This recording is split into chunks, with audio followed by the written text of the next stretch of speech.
नमस्ते दोस्तों। तो स्वागत है आपका आयुर्बीज पर, जहां आयुर्वेद पढ़ाई जाएगी आसान ट्रिक्स के साथ। तो चलिए शुरू करते हैं आज का टॉपिक। तो आज का टॉपिक है गैरिक, जो 5 मार्क्स में पूछ सकते हैं। मैं हैंड रिटन नोट्स तुमको प्रोवाइड कर रही हूँ, जिससे तुमको एग्जाम के टाइम पे एकदम आसानी से तुम ये सारे पॉइंट्स लिख सकते हो। एंड तुम मेरे चैनल को सब्सक्राइब करो, ताकि तुमको आगे भी ऐसे और वीडियोज़ एंड जितने भी नोट्स हैं वो तुमको मिलते रहें। ठीक है, तो लेट्स स्टार्ट। देन तो गैरिक जो होता है गाइस, वो कैसा होता है? रेड कलर का होता है। कैसा होता है? रेड कलर का। तो अगर इसका हम केमिकल नेम देखें तो हो जाएगा आयरन ऑक्साइड।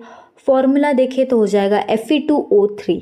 अब आपको है ना, फॉर्मूला हो गया या इंग्लिश नेम हो गया गाइस, वो आपको एमसीक्यू के हिसाब से देखा जाए तो बहुत ही ज़्यादा आईएमपी है। आपको जितने भी रस है ना, महारस उपरस, उनके chemical formula, English name, chemical name, ये सब याद होना ही चाहिए। ठीक है, तो देखते हैं हम सिनोनिम्स की। अगर हम बात कर, इसका इंग्लिश नेम देखें तो क्या हो जाएगा? हेमेटाइट हो जाएगा। क्या हो जाएगा? हेमेटाइट। ठीक है, हीम से याद रखना। आयरन अपने को ब्लड जो होता है हीमोग्लोबिन, उसके अगर हम स्प्लिट करें तो क्या होता है? आयरन ही होता है। तो हीम आयरन का दूसरा ही नाम समझ लो। ठीक है, तो कैसे नाम याद रखेंगे? हेमेटाइट से। देन अगर हम सिनोनिम्स की बात करें तो सिनोनिम्स में याद आपको ट्रिक से रखना है, गाय गिर के स्वर्ण रक्त लगती है। तो क्या हो जाएगा? गाय से हो जाएगा गैरिक, गिर से हो जाएगा गैरेय, देन स्वर्ण से हो जाएगा स्वर्ण गैरिक, एंड रक्त से हो जाएगा रक्त धातु। तो गाय गिर के स्वर्ण रक्त लगती है। ठीक है, अगर गाय गिर जाते हैं तो उनको चोट लग जाएगी, तो चोट लग जाएगी तो क्या होगा? खून आएगा। तो बस आपको वैसे याद रखना है। अगर हम टाइप्स देखें तो मेनली 2 ही होते हैं, स्वर्ण एंड पाषाण। पर अगर हम आयुर्वेद प्रकाश के अकॉर्डिंग देखें तो इसमें होता है पाषाण, स्वर्ण एंड सामान्य। ठीक है, देन हम बात करते हैं स्वर्ण एंड पाषाण गैरिक की। तो अगर स्वर्ण जो होता है वो कैसा होता है? एस से याद रखना। देखो, स से स्वर्ण है तो कैसा होगा? Smooth, soft. स्मूथ यानी कि एकदम स्निग्ध होगा। मृसुन यानी कि सॉफ्ट होता है। अति कोमल यानी बहुत ही टेंडर। आपने लोटस देखा होगा, टच किया होगा, कैसा होता है? बस वैसा ही होता है।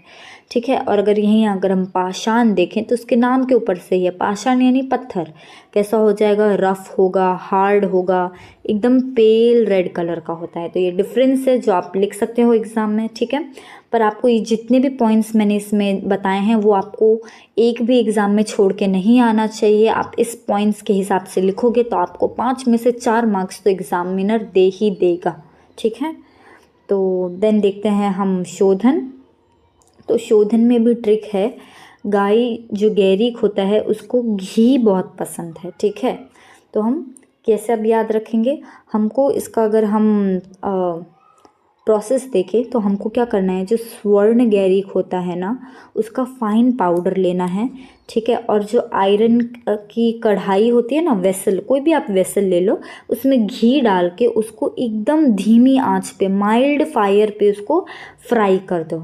ठीक है, फिर क्या होगा? आप उसको पकाओगे तो फिर वो थोड़ी देर बाद एकदम ड्राई पाउडर आपको मिलेगा। बस वो हमारा शुद्ध गैरिक हो गया।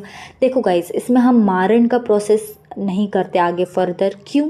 क्योंकि हमको जब हम शोधन करते हैं, हमको तभी वो एकदम भस्म के फॉर्म में मिल चुका होता है। किसके? भस्म के फॉर्म में वो ऑलरेडी मिल चुका होता है। हम मारण क्यों करते हैं? मारण इसलिए करते हैं ताकि हमको भस्म का जो फॉर्म है वो मिल सके। ठीक है, पर क्योंकि यहाँ पे शोधन करने पे ही हमको भस्म उसका मिल जा रहा है भस्म के फॉर्म में, तो हमको मारण करने की कोई ज़रूरत ही नहीं है। देन अगर उसका सेकेंड मेथड देखें तो आप गौ दुग्ध से, यानी कि गाय के दूध से भी उसकी भावना कर सकते हो।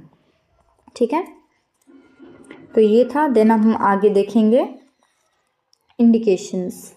तो इंडिकेशंस में मैंने है ना ओवरऑल सब पॉइंट कवर किया है। ठीक है, पर हम देखते हैं, चलो लेट्स स्टार्ट।